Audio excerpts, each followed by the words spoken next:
अपने शरीर को गोल गोल घुमाना आरंभ करते हैं। ऐसे फिर दूसरी तरफ वही हमारी निर्विकल्प अवस्था होती है, वही हमारा शिव भाव होता है। प्रणाम। भगवान के सकल स्वरूप की कोई सत्ता नहीं होती है और निष्कल स्वरूप का वर्णन नहीं किया जा सकता। शिव ने भवानी से कहा कि हे देवी, जो मेरा निष्कल स्वरूप है, शिव का जो निष्कल स्वरूप है, ब्रह्म का जो निष्कल स्वरूप है, भैरव का जो निष्कल स्वरूप है, उसका वर्णन नहीं किया जा सकता। वह स्व अनुभव गम्य है। अनुभव तो किया जा सकता है, लेकिन उसका वर्णन नहीं किया जा सकता, क्योंकि वाणी का यह विषय ही नहीं है, अंतःकरण का यह विषय ही नहीं है। तो देवी ने कहा कि हे परमेश्वर, तो कैसे जाना जाए, मुक्ति कैसे होगी जीवों की, अगर भगवान के निष्कल स्वरूप का किसी को ज्ञान ही ना हो, तो मुक्ति कैसे होगी। तो शिव ने कहा कि हे महादेवी, मेरी पहचान आपके माध्यम से ही तो की जा सकती है, यानी शक्ति के माध्यम से ही शक्तिमान की पहचान की जा सकती है। शिव की शैवी शक्ति के माध्यम से शिव को जानने का प्रवेश द्वार मिलता है। जिस प्रकार मुख को देखकर हम किसी व्यक्ति की पहचान करते हैं कि उसका अमुक नाम है, उसी प्रकार शिव की पहचान भी शक्ति रूपा मुख के माध्यम से की जा सकती है। देवी, क्या अग्नि से उसकी दाहक शक्ति को अलग किया जा सकता है? कितना भी प्रयास करो, कितनी भी सूक्ष्म बुद्धि के माध्यम से सोचने का, जानने का प्रयास करो, लेकिन यह विषय ऐसा है जो पकड़ में आ ही नहीं सकता। केवल शक्ति के माध्यम से ही यह संभव हो सकता है। शक्तिमान की पहचान यानी शिव की पहचान तो शक्ति से ही की जा सकती है। ये शक्ति क्या है? हमारा यह शरीर शक्ति का ही स्वरूप है। ये शरीर कैसे कार्य कर रहा है, यानी ये शक्ति कैसे कार्य कर रही है? चेतन तत्व के कारण यह शक्ति कार्यरत है। चेतन तत्व यानी भैरव। तो इस शरीर के अभ्यास के माध्यम से ही परम तत्व को जाना जा सकता है। विधि योग क्या है? तो दर्शकों, एक शारीरिक अभ्यास है। हम सबको उस अभ्यास को निरंतर करना है। जब हमारा वह अभ्यास परिपक्व हो जाता है, तो हम निर्विकल्प अवस्था में स्थित हो जाते हैं, निष्कल स्वभाव में स्थित हो जाते हैं, परम तत्व में स्थित हो जाते हैं। वो विधि क्या है, हम आपको बताने वाले हैं। वीडियो अंत तक अवश्य देखना।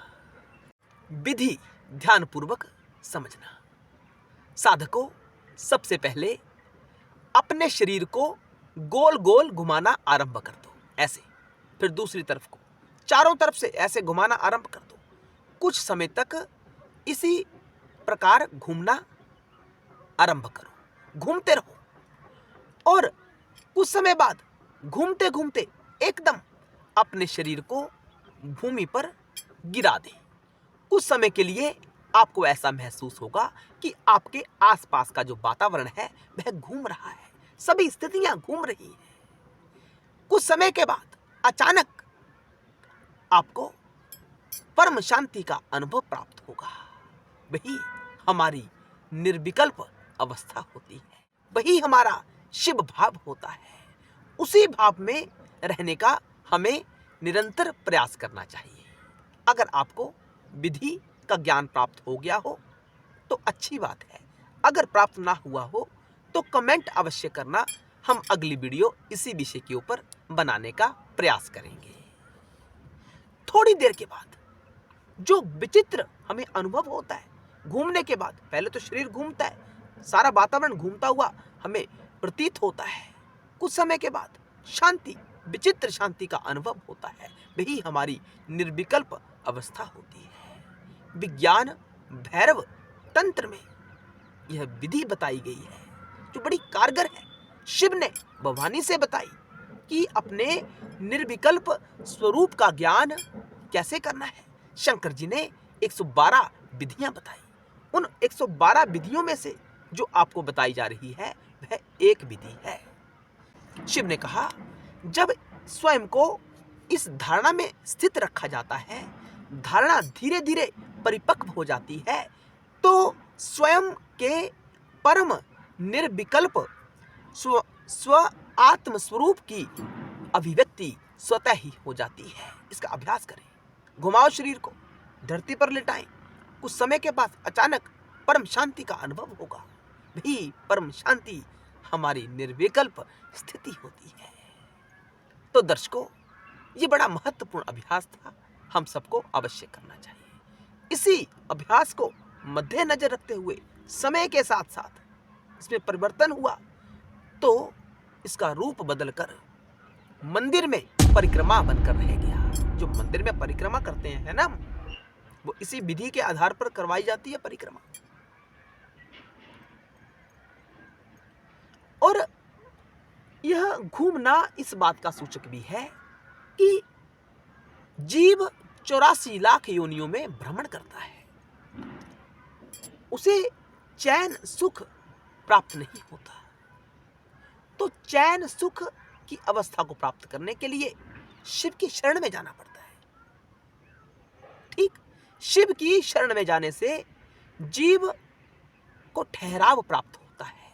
उसी प्रकार जो हमने विधि बताई, गोल गोल घूमो, घूमते घूमते अंत में कुछ समय के बाद अचानक परम शांति का अनुभव होगा।